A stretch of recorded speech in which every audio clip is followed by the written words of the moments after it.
Hey YouTube, how's it going? I'm a little bit late this week, and I'm gonna try to do another one this week to make up for the fact that this video is a couple days late.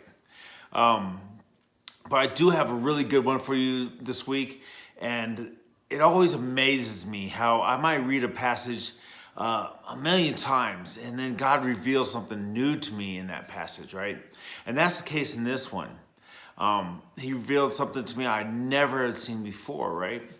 And what we're going to call this one is what it means to believe, okay?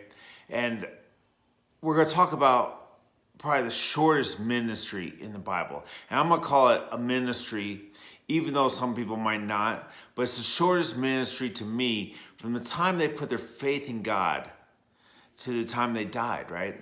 It literally is a matter of hours or even minutes is all this ministry lasted, right? But, sometimes we look at it and we think, oh, no big deal. That's just like, that's the bottom of the barrel, right? But it's so extremely shows, what it means to believe in God, right? What it means to believe in Jesus, right? And this man, he probably, his entire life was dedicated to himself and what he wanted, his selfishness and doing stuff wrong. This might be the only thing he did right in his entire life, really. And I say that because he was being put to death, right, for how he lived his life. Okay, and not because he lived it in a good way, but because he lived it in a bad way. But we do know that this man ended up in heaven. Okay, and that's why I say this is what it means to believe. The only thing he did right in his entire life is believe in Jesus Christ. I mean, that's what I have to get from this, right? Yeah, I'm sure he was nice to this person, that person, but when it comes down to a relationship with God and, all that, he only did one thing right, and that was believing in Jesus Christ, right? And we're going to read about it here in Luke in a second, but a little backstory. Jesus is on the cross, right? And he has a thief on each side of him. And in other passages, it says that both thieves mocked him, right? And but in this one, it says the one, right? So this man probably was mocking with the other guy to begin with, okay? Before he came to this realization. And so let's read this. It's Luke 23, 39 through 43. And it says, then one of the criminals who were hanged blasphemed him, saying, if you are the Christ, save yourself and us. But the other answering rebuked him, saying, do you not fear God, seeing you are under the same condemnation? And we indeed justly, for we receive the due reward of our deeds.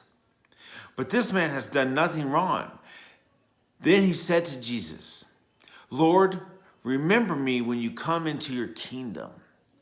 And Jesus said to him, assuredly, I say to you, today you will be with me in paradise. And we read this and we think, okay, well, that was so easy for him. He was so moved by, God of heaven. He's going to die. He's going to raise from the dead 3 days later. He's going to conquer death. He's going to conquer sin. But this man didn't see that. He didn't know that, right? He didn't have that word in the Bible to say that. See, all he knew was the Messiah was supposed to come and conquer something and be this man. This is what all these people knew about this, or what they believed, right?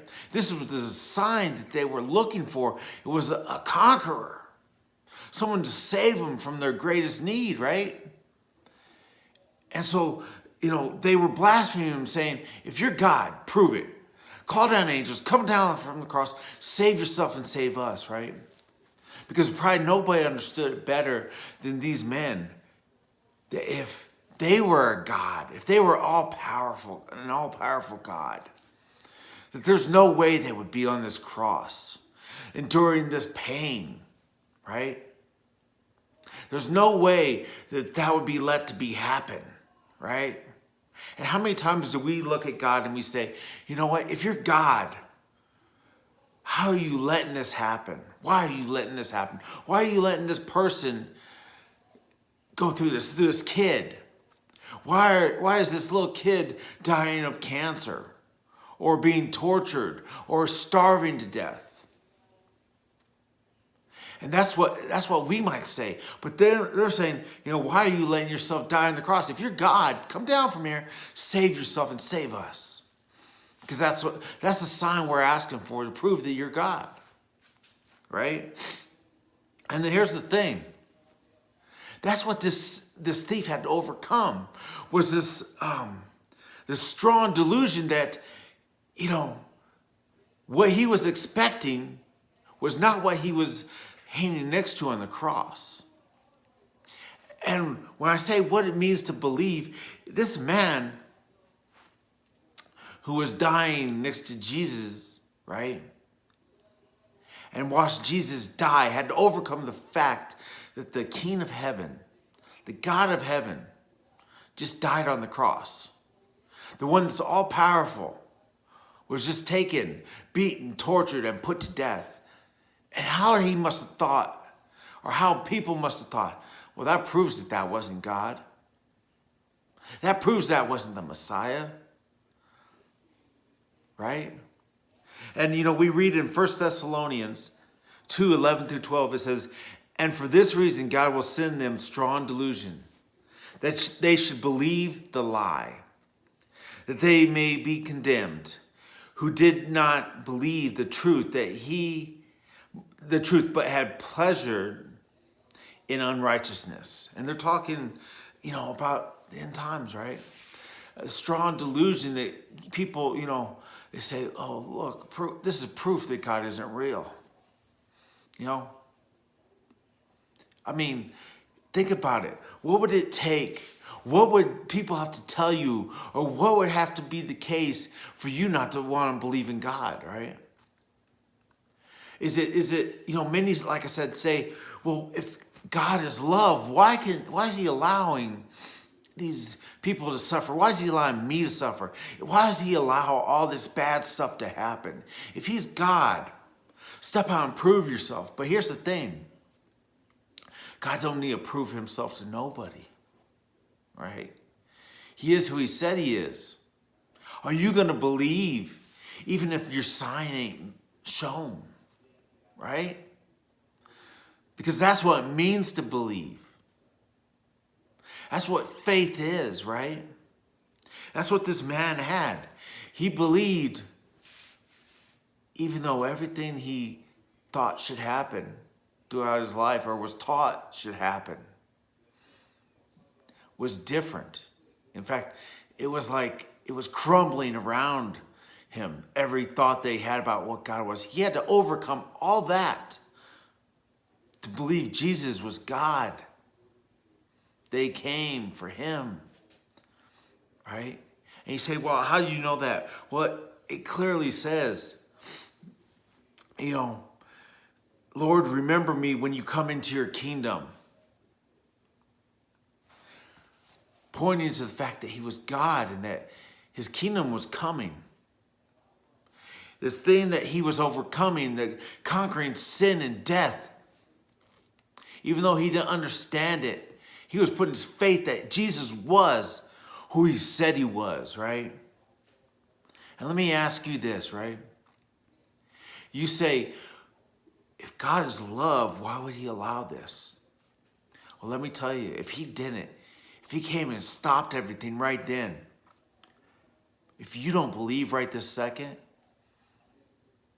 you would lose your chance to put your faith and trust in him.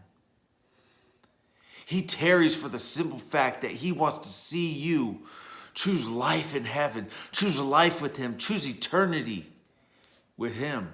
He tarries for that simple fact that he doesn't want you to miss out. So what do you believe? That's the question. Do you have belief that he is God? Right? Because yeah, he could come and he can eliminate sin. and he can put things in their just place, right? But you might miss out because of it. He tarries because he loves you. That's why he tarries. It got to be eating him up inside, right? He got to be looking at the bad that happens in this world and saying, man, why am I doing this? And then he looks at you, he says, because I loved him. Because I want him. I want her, right? That's why he tarries. Will you believe in him today? That's your question.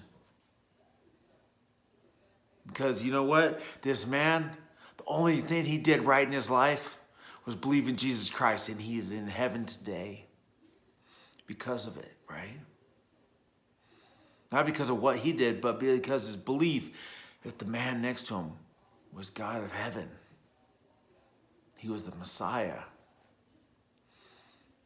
Even though everything around him, everyone around him, screamed exactly the opposite. I hope you like this message. Like I said, I thought it was a great one. It touched my heart deeply, right?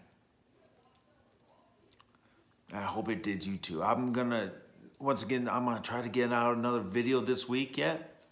A couple days. Make up for the fact I missed last week into this week. Have a great week. I will see you in a couple days, hopefully.